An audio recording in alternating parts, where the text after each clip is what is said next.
Welcome to racks institute वाला। अगर कोई मदरबोर्ड आता है लैपटॉप का तो उसको कैसे पहचानना है कि कौन सा सीपीयू कौन सी जनरेशन का लगा हुआ है।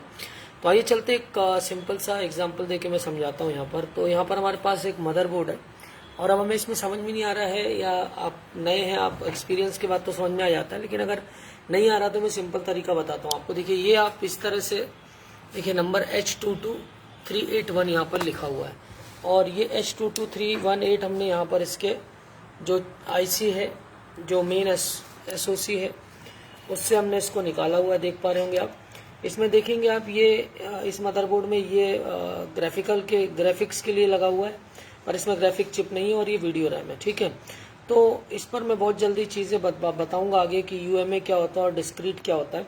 तो ग्राफिकल और नॉन ग्राफिकल मदरबोर्ड को कैसे हमें ग्राफिकल मदरबोर्ड को नॉन ग्राफिकल में कन्वर्ट करना है, तो किस में पॉसिबल है किस में पॉसिबल नहीं है, वो चीज़ें भी मैं समझाऊंगा किसी वीडियो में कि किसको हम कर सकते हैं और किसको हम नहीं कर सकते हैं। तो इस बोर्ड में आप देख पा रहे होंगे कि एक मेन एसओसी चिप लगा हुआ है और एक आईओ चिप लगी है और बहुत ज़्यादा चिपें नहीं है। ये रैम का ट्रांसफार्मर एम्पलीफायर लगा हुआ है। तो आइए चलते हैं, इसको हम सर्च करते हैं क्या लिखा हुआ है इसमें। इस पर लिखा हुआ है बेसिकली आप देख पा रहे होंगे H22381। तो इसको मैं गूगल पर सर्च करता हूँ, क्या लिखा हुआ 22381, इसको एंटर करूँगा और यहाँ पर एंटर करूँगा तो आप देखेंगे i3 4th जनरेशन का सीपीयू लगा हुआ है और आपको इस तरह से इसको पढ़ना आना चाहिए मेन चिप पर क्या लिखा हुआ वो। अब एक और मदरबोर्ड ले लेते हैं और ये मदरबोर्ड है बेसिकली लेनोवो का, और लेनोवो के मदरबोर्ड में मैं आपको दिखाने की कोशिश करता हूँ। अगर इसकी एसओसी पे कुछ नहीं लिखा हुआ है तो कैसे पकड़ना है, वो चीज़ भी होती है। आर्किटेक्ट पर डिपेंड करती है बहुत सारी चीज़ें। तो यहाँ पर आप देख पा रहे होंगे, यहाँ पर लिखा है लेनोवो VT462 और इसकी चिप पर जो चीज़ें लिखी वो हमने डाल के भी देखी तो उससे नहीं आ पा रहा है। तो हम कोशिश करते हैं कि जो इसका ये पार्ट नंबर है यहाँ से हम इसको अगर देखेंगे तो काफ़ी चीज़ हमें मिल जाएगी। तो VT462 है ये।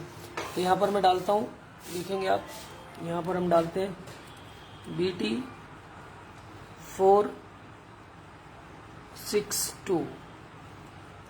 तो इसको देखते हैं, एंटर करते हैं और ये देखिए Intel core i5 6th generation का ये लैपटॉप यहाँ पर शो कर रहा है। तो इस तरह से आपको इन मदरबोर्डों में देखना होता है। इसके अलावा मदरबोर्ड में नॉन ग्राफिक्स का जो डिस्क्रीट और यूएमए है, उमा भी बोलते हैं उसको।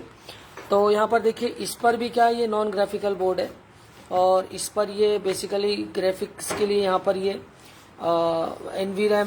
वीडियो रैम लगी हुई, वीडियो रैम का ऑप्शन दिया हुआ है, ग्राफिक चिप का ऑप्शन दिया हुआ है। और ग्राफिकल जो चिप होती है वो कुछ इस तरह से दिखाई देगी, आप देखेंगे तो इस तरह से चिप होगी और ये बेसिकली NVIDIA का है और इस पर वीडियो रैम लगाने के लिए यहाँ पर क्या है ऑप्शन दिए हुए हैं। इसके पीछे हो सकता वीडियो दी भी हो, तो आप ये देख पा रहे होंगे, ये देखिए।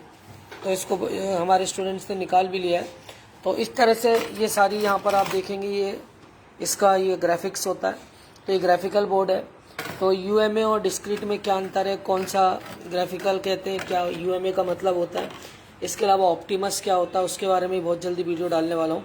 तो ये इस तरह से आपको इस पर कैसे लैपटॉप पे देखना है, वो सारी चीज़ आप कौन सी जनरेशन का है वो इस तरह से आप पता कर सकते हैं। वीडियोस अच्छे लग रहे हैं, लाइक शेयर सब्सक्राइब करें।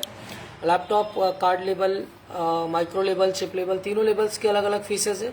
इसके अलावा वेरी एडवांस लेवल में एप्पल आ जाता है, C चार्जर आ जाते हैं, तो उसके लिए भी फिर अलग लेवल जाता है। और मोबाइल का भी इसी तरह से लेवल्स अलग अलग है। भोपाल के अंदर कहीं भी जाएं थोड़ा सोच समझ के ही एडमिशन लीजिएगा। और ये मैंने आपको सारे ऑप्शंस बताए हैं। धीरे धीरे मेरे वीडियोस देख के आपको चीज़ें समझ में भी आती होंगी। CCNA, CCNP, Linux, Microsoft server वहाँ सीखिए जिन्हें काम आता है। ऐसी जगह मत जाइए जो CCNA भी पास आउट नहीं है टीचर और आपको CCNA, CCNP पढ़ाएं। इस तरह से थोड़ा सा आपको सावधान रहने की ज़रूरत है। Thanks for